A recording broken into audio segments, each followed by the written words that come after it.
Hello everyone, this is Imanshi. So welcome back to my channel. कैसे हैं आप सब लोग? आई होप आप सब लोग अच्छे होंगे।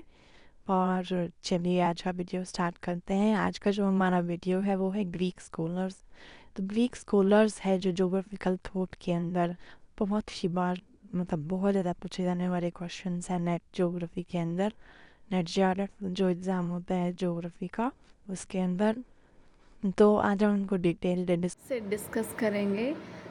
ग्रीक स्कॉलर्स में जैसे होमर है, थेल्स है, ये इनकी क्रोनोलॉजी है। Homer, Thales, Anaximander, Hecataeus, Herodotus, Plato, ये क्वेश्चन एरिस्टोटल, इराटोस्थनीज, ठीक है। उसके बाद में हिपार्चस, पोजिडोनियस, ये क्वेश्चन बहुत ज़्यादा बार रिपीट होते हैं इनके अंदर क्रोनोलॉजी के अंदर। जैसा देखो मैंने एग्ज़ाम्पल के लिए ये क्वेश्चन बनाया है कि इस तरह से पूछा जाता है कि किस तरह से ये होमर है, एनेक्सिमेंडर है, कौन सा करेक्ट सीक्वेंस है। तो अभी हमने देखा है, तो इसमें करेक्ट सीक्वेंस है इसका सेकंड। तो 20 का करेक्ट सीक्वेंस है। पहले होमर होंगे 900 BC जो आए थे, फिर थेल्स, फिर एनेक्सिमेंडर, फिर हिकेटिया, जैसा कि हमने अभी रिसेंटली उनके अंदर देखा था, पिक्चर्स के थ्रू भी देखा था, ठीक है। इसके बाद में हम देखते हैं कि जो ग्रीक्स हैं उनका फ़िज़िकल ज्योग्राफी में क्या कंट्रीब्यूशन रहा है। तो ग्रीक्स का फ़िज़िकल ज्योग्राफी में बहुत कंट्रीब्यूशन रहा है इन्होंने, क्योंकि जो ग्रीस है वो भी एक फिजिकली और टोपोग्राफिकली बहुत ही ज़्यादा रिच है। उसके अंदर बहुत सारे high mountains, perennial reverse, limestone areas पाए जाते हैं, वॉल्केनिक इरप्शंस भी होते हैं, टाइड, अर्थक्वेक, सारे फिनोमेना होते हैं जो कि फ़िज़िकल ज्योग्राफी में कंसिडर किए जाते हैं। तो इन सब चीज़ों को देख के इन सब चीज़ों को हाईलाइट किया जो ग्रीक स्कॉलर्स हैं उन्होंने। तो इस तरह से उन्होंने फ़िज़िकल ज्योग्राफी के अंदर बहुत ज़्यादा कंट्रीब्यूशन दिया है।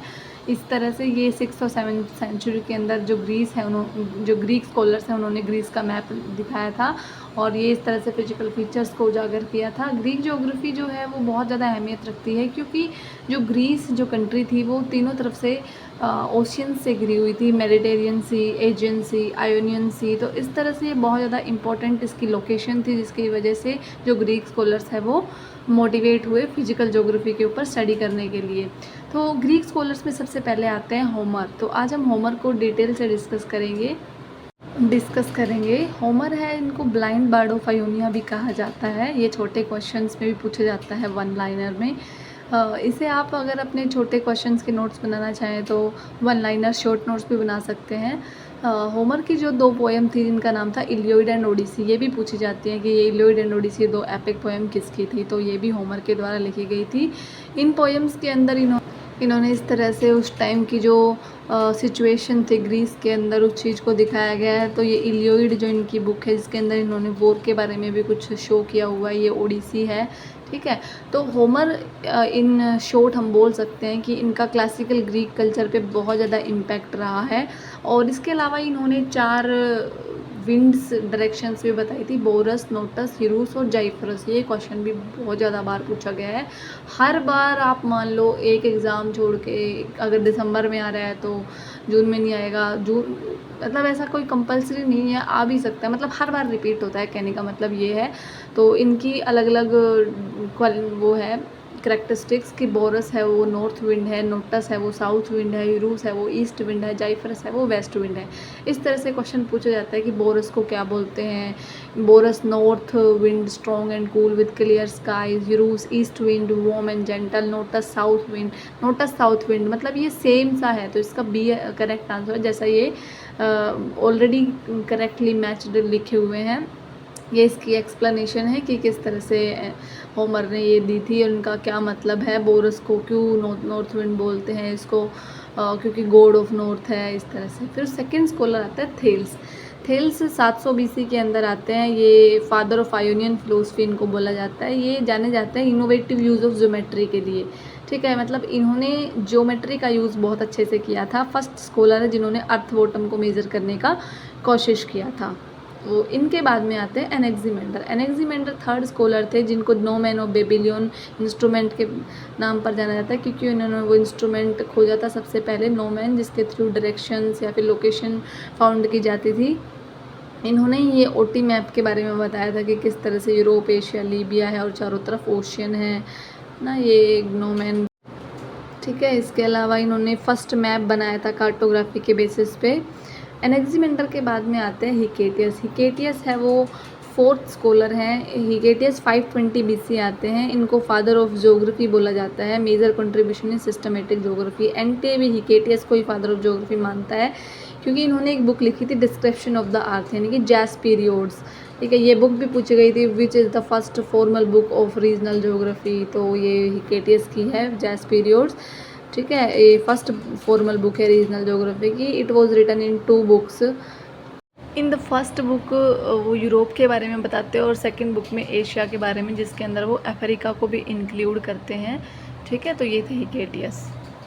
और इसके अलावा इन्होंने ये पूरा मैप दिया था ग्रीस का। इस टाइम तक तो लीबिया, यूरोप, एशिया ये सारे बहुत ज़्यादा फ्लरिश हो गए थे। पहले थोड़ा थोड़ा पता था इनको, जितना जितना ज़्यादा जानकारी होती गई ये एक्सप्लोर करते गए। ठीक है, इनके बाद में आते हैं हेरोडोटस। हेरोडोटस है वो 5th स्कॉलर हैं, Greek scholar, father of history Herodotus को बोला जाता है। इजिप्टियन, इन्होंने बोला था कि Egypt is the gift of Nile river. He stated that history should be studied as the context of geography and entire geography should be treated as history. ये question इस बार भी जो अभी एग्ज़ाम हुआ था 28 अगस्त को, उसके अंदर भी ये सेम स्टेटमेंट आई थी और पूछा गया था कि किसने दी है। ठीक है, उसके अलावा इन्होंने 3 कॉन्टिनेंट को हाईलाइट करके बताया है, एशिया, यूरोप और लीबिया। इनके बाद में आते हैं प्लाटो। प्लाटो है वो अर्थ को बोलते हैं कि अर्थ फ्लैट नहीं है, बल्कि ये स्पेरिकल और इलिप्टिकल है, यानी कि जियोसेंट्रिक कंसेप्ट देते हैं। यानी कि लोग पहले फ्लैट अर्थ मानते थे। कोपरनिकस जब तक नहीं आए थे 1700 AD तक, तब तक लोग है वो फ्लैट मानते थे, लेकिन इन्होंने फर्स्ट टाइम बोला था कि नहीं, अर्थ स्पेरिकल है। ठीक है, इस तरह से इन्होंने अपना कंसेप्ट दिया था कि किस तरह से अर्थ है वो स्पेरिकल है और सारे प्लैनेट्स है इसके सराउंडिंग इस तरह से मूव करते हैं और अर्थ है वो सेंटर में होती हैं। ठीक है, इस तरह से प्लाटो ने अपनी एक्सप्लेनेशन दी। The ancient Greek believed that the circle be perfect from and since they knew the heavens were perfect when the earth must stand still and everything move around it perfect. मतलब earth को centre वो मानते थे, centre के अंदर, ये जैसा कि मैंने पहले बताया। इसके बाद में आता है एरिस्टोटल। एरिस्टोटल 384 से 322 BC तक आते हैं। इनकी एक बुक होती है universal description, treatises of the haven.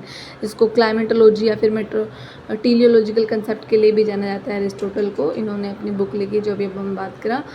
इसके अलावा इन्होंने early accounts of water evaporation, earthquakes and other weather phenomena के बारे में बताया। He was the father of teleological concept के बारे में बहुत ज़्यादा माना जाता है एरिस्टोटल को। एरिस्टोटल ने इंडक्टिव रीजनिंग, आपने पढ़ा होगा डिडक्टिव रीजनिंग, सॉरी, इनके बारे में भी बताया है कि किस तरह से अरस्तु का नाम सुना होगा रीजनिंग के अंदर। लॉजिकल रीजनिंग में भी एरिस्टोटल का बहुत ज़्यादा जिक्र आता है, ज्योग्राफी में भी आता है, हर सब्जेक्ट के अंदर एरिस्टोटल का कॉन्ट्रीब्यूशन रहा है। तो इस तरह से ज्योग्राफिकल थॉट में भी था। इनके बाद में आते हैं इरेटोस्थनीज। इरेटोस्थनीज को फादर ऑफ मॉडर्न ज्योग्राफी बोला जाता है, क्योंकि जो ज्योग्राफी जो वर्ड है इंग्लिश का वो सबसे पहले इरेटोस्थनीज ने खोदा था। इनको फादर ऑफ सिस्टमेटिक ज्योग्राफी बोला जाता है। इनकी बुक है ज्योग्राफिका। ज्योग्राफिका इनकी बहुत ही फेमस बुक रही है, जो कि बार बार पूछी जाती है। इन्होंने ही फर्स्ट टाइम ज्योग्राफी वर्ड का मतलब तोड़ के बताया था कि जियो मतलब अर्थ, ग्राफी मतलब डिस्क्रिप्शन ऑफ द अर्थ। ठीक है, यानी कि सबसे पहले ये भी क्वेश्चन बहुत बार पूछा जाता है कि किसने सबसे पहले अर्थ के सर्कमफ्रेंस को मेज़र करने की कोशिश की। तो सबसे पहले अर्थ का सर्कमफ्रेंस है वो इरेटोस्थनीज ने मेज़र करके बताया था। ठीक है, इरेटोस्थनीज के बाद में आते हैं हिपार्चस। हिपार्चस को एस्ट्रोलैब के लिए बहुत ज़्यादा जाना जाता है, क्योंकि इन्होंने यंत्र एस्ट्रोलैब है वो इन्वेंट किया था। Hipparchus adopted the Babylonian system of dividing a circle into 360 degree and dividing each arc into 6 degree. मतलब इन्होंने बेबीलोनियन सिस्टम जो था, जो कि सर्कल को 360 डिग्री में डिवाइड करने वाला, उसको सबसे पहले अडॉप्ट किया था। He divided world and climatic zone. Climatic zone के बेसिस पे सबसे पहले ग्रीक स्कॉलर थे हिपार्चस, जिन्होंने वर्ल्ड को डिवाइड किया था। हिपार्चस के बाद में आते हैं पोजिडोनियस। पोजिडोनियस है वो ओशनोग्राफी के अंदर बहुत ही जानी हुई मानी हस्ती माने जाते हैं। द ओशन इनकी बुक रही है। ओशनोग्राफी के अंदर ये एक्सपर्ट माने जाते हैं। He was the first who told about new moon which comes when sun and moon in a straight line. इन्होंने स्प्रिंग टाइड और नीप टाइड का कॉन्सेप्ट दिया था ग्रीक स्कॉलर्स के अंदर से, ठीक है। इसके अलावा ये इंटरेस्टेड थे बहुत सारे सब्जेक्ट में, नेचुरल साइंस में, ज्योग्राफी में, एस्ट्रोनॉमी में, मैथमेटिक्स में, ठीक है। तो पॉजिडोनियस है वो 135 to 50 BC के अंदर आते हैं। तो ये थे आज के हमारे ग्रीक स्कॉलर्स सारे, जिसमें सबसे पहले आए होमर, फिर थेल्स, देन एनेक्सिमेंडर, देन इसके बाद में Hecataeus, then Herodotus, then Aristotle, then Eratosthenes, then Hipparchus, then Posidonius. तो ये थे हमारे 10 स्कॉलर जिसको हमने अभी डिस्कस किया। So thank you so much for watching my channel, और नेक्स्ट वीडियोज़ देखने के लिए please subscribe my channel and like share करना ना भूलें।